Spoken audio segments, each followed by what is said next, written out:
Cut. Ano ba hindi? May nagdala sa atin ng coffee bendo machine. Ang issue na nunug daw. Ayan, ayusin na lang natin. Tagal daw na naka-stock to. Ay, dumi nga. Ayusin na lang natin. Ayan. Ang dumi.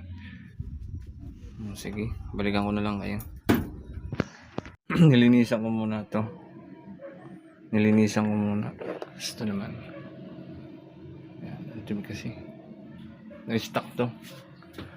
Sige. Ito ay overheat. Ating kasi ang dami langgam. Yan po. Padami. Bilisan natin natin. Dami langgam. Okay, malinis na.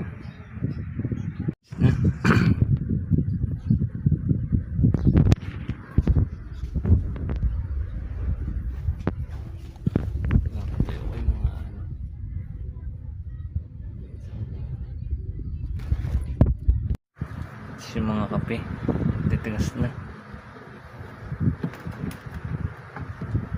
Linisin natin. Okay, bali nalinisan ko na lahat. Ay, hirap maglinis, napakatigas ng laman. Mga kape, Milo, okay na yun. It's na.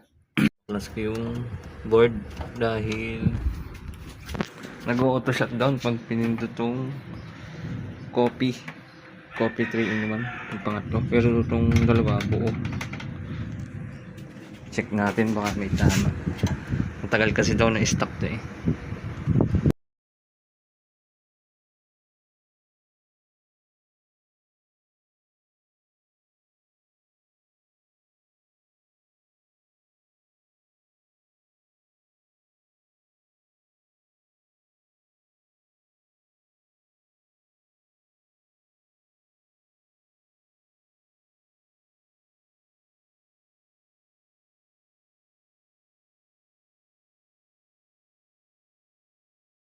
Detect ko na yung problem nitong number 3 in 1. Possible sira yung dynamo sa yung number 3. Yun.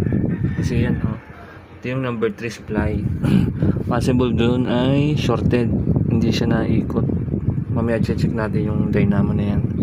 Tatanggalin natin. Yan, pakita ko sa inyo. Yan, nalaglagan ko na yan.